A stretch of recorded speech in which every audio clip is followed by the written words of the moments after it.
Are you struggling with your relationship? This is a question that resonates with many of us. It's not uncommon to face issues such as miscommunication, a lack of trust, or even infidelity. These struggles can often feel like a heavy weight, threatening the harmony of your bond. But remember, these issues are more common than you might think, and there's comfort in knowing that you're not alone on this journey. So chin up and remember, you are not alone in this struggle, but there are ways to improve your relationship. Please subscribe and ring the bell, like and support this channel. Thank you. First, you need to identify the issues in your relationship. That's our focus for this scene. Every relationship, no matter how perfect it may seem, has its own set of challenges. Identifying these challenges is the first step in resolving them. Imagine you're on a journey. You can't reach your destination without knowing the path, right? The same applies to relationships. We need to understand the problems before we can start making changes. But how do we do that? The answer lies in self-reflection and honesty. Self-reflection is like holding up a mirror to your relationship. It allows you to see things as they are, not as you wish they were. It's the process of asking yourself hard questions and being open to even harder answers.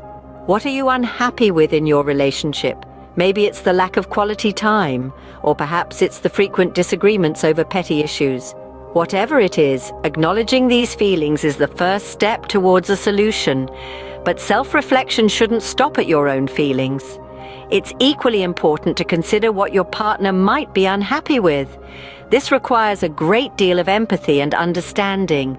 Remember, a relationship is a two-way street. Both of you have a role to play in its success or failure. Honesty, on the other hand, is about being truthful with yourself and your partner. It's about admitting that there are issues and that they need to be addressed. It's about accepting that things aren't perfect, and that's okay. What's not okay is to ignore these issues and let them fester. So take time to reflect on your relationship.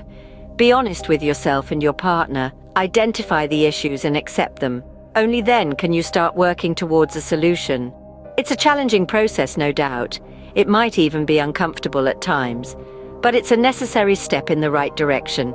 It's the foundation upon which you can start to rebuild and strengthen your relationship. Remember, it takes two to tango, and both parties contribute to the issues in a relationship. And it takes both parties working together to resolve them. Let's move on to how we can do that in the next scene. Communication is key in any relationship. It's the bridge that connects two hearts, two souls.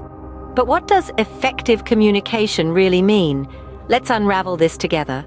First, let's talk about active listening. It's not just about hearing the words your partner says. It's about understanding their feelings, their perspectives, their fears. When your partner is talking, give them your undivided attention. Put aside your phone, your work, your distractions. Look at them. Show them that they have your full focus. And remember, active listening is not about preparing your response. It's about truly hearing and understanding your partner's words. Next, let's discuss expressing feelings without blame. It's natural to feel hurt or upset when issues arise in a relationship. But remember, it's not about blaming your partner for your feelings. Instead, express how you feel in a constructive manner. For example, instead of saying, "You never listen to me," try saying, "I feel ignored when I'm talking and you're on your phone." This way, you're not blaming your partner. You're simply expressing how their actions make you feel. Lastly, let's touch on the importance of using I statements. I statements are a powerful tool in communication. They allow you to express your feelings and thoughts without sounding accusatory. For instance, instead of saying, "You don't care about our relationship," say, "I feel like our relationship isn't a priority for you." This shifts the focus from your partner's actions to your feelings, which can lead to a more constructive conversation. Remember, communication isn't about winning a battle. It's about understanding each other, resolving conflicts, and strengthening your bond. It's about creating a safe space where both of you can express your thoughts and feelings without fear of judgment or criticism. So keep these tips in mind the next time you communicate with your partner. Practice active listening, express your feelings without blame, and use I statements. You'll see that with time and practice, your communication will become more effective and your relationship will become stronger. Effective communication can help both parties feel heard and understood, and when that happens, you're not just two individuals in a relationship. You're a team, working together to create a beautiful, harmonious, and fulfilling partnership. Trust is the foundation of any relationship. A relationship without trust is like a car without gas. It can't go anywhere. Trust is the glue that holds a relationship together, and once it's broken, it takes time and effort to rebuild. So let's delve into how we can rebuild that trust. Firstly, be reliable. When you say you're going to do something, do it. This might sound simple, but consistency in your actions is key to rebuilding trust. It's about showing your partner that they can rely on you, that your words match your actions. Next, be open and honest. Honesty is not just about telling the truth, it's about being real with your partner and yourself. This means expressing your thoughts, feelings, and wishes openly, and also being ready to listen and understand your partner's perspective. Transparency fosters trust, and it's the antidote to the poison of betrayal. Remember, honesty should be tempered with tact and kindness. It's not about brutal honesty, but compassionate honesty. The aim is to build trust, not to hurt your partner. Thirdly, show empathy. Understand your partner's feelings and validate them. This doesn't mean you have to agree with everything, but acknowledging their feelings and showing understanding can go a long way in rebuilding trust. Empathy shows that you care and that you're willing to see things from their perspective. And finally, be patient. Rebuilding trust is not a sprint, it's a marathon. It takes time. It's about small steps and consistency. It's about showing, through your actions, that you are trustworthy. So don't rush the process. Give your partner the time they need to heal and to trust again.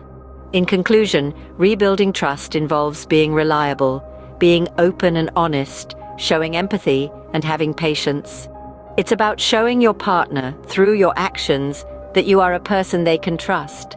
Rebuilding trust won't happen overnight, but it's a crucial step in improving your relationship. Remember the spark that brought you two together? Ah, yes. That intoxicating allure, that undeniable connection, that spark was the catalyst that ignited the flame of your relationship. But as time passes, that initial spark may seem to dwindle. But fret not, my friends, for it's not extinguished. It merely needs a bit of fanning to reignite it back to its former glory. How do we do this? Well, one of the best ways is by spending quality time together. And no, we're not talking about sitting in the same room scrolling through your phones. We mean engaging, meaningful time. Think about the activities you both enjoy. Maybe it's hiking, painting, cooking, or even binge-watching that new series everyone's talking about. The key is to do something together that allows you to connect, to laugh, and to create new memories. Now, while it's important to indulge in shared interests, it's equally vital to keep things fresh by trying new things together. Remember, adventure and novelty can inject excitement into your relationship. So, book that salsa dance class you've been talking about, or take that spontaneous road trip over the weekend. These shared experiences can create a bond that not only reignites the spark, but also keeps it burning bright. But let's not forget about the importance of showing appreciation for each other. This doesn't have to be grand gestures of love. Sometimes, it's the little things that count. A surprise note tucked into a lunch bag, a warm hug after a long day, or simply saying thank you for the mundane everyday tasks. These acts of appreciation serve as constant reminders of the love you share, and they can do wonders in reigniting the spark. So there you have it, folks. Remember, a relationship is a lot like a campfire. It needs constant attention, care, and fuel to keep it burning. And just like a campfire, when that relationship is well tended, it can provide warmth, light, and joy. Reigniting the spark can help bring back the joy and love in your relationship. Sometimes you may need a little extra help. It's completely normal and actually quite beneficial to seek assistance from a professional, such as a relationship counselor or therapist. These experts are trained to help you navigate through your relationship issues and provide a safe space for you to express your concerns openly and honestly. They can help you identify the root cause of your problems, provide unbiased advice, and guide you towards resolving these issues. Remember, it's not a sign of weakness to seek help, but rather a step towards strength and resilience. It shows your commitment to making your relationship work and your willingness to do what it takes to improve it. So, if you find that you're having trouble resolving your issues on your own, don't hesitate to reach out to a professional. Professional help can provide you with the tools and strategies you need to improve your relationship. So how can you improve your relationship? To recap, start by identifying the issues that are causing friction. Next, foster open and effective communication to address these problems. Work diligently on rebuilding trust. It's the bedrock of any relationship. Reignite the spark that brought you together in the first place by revisiting shared interests and creating new memories. And don't shy away from seeking professional help if needed. Remember, improving a relationship takes time and effort, but with understanding, patience, and love, you can make it work.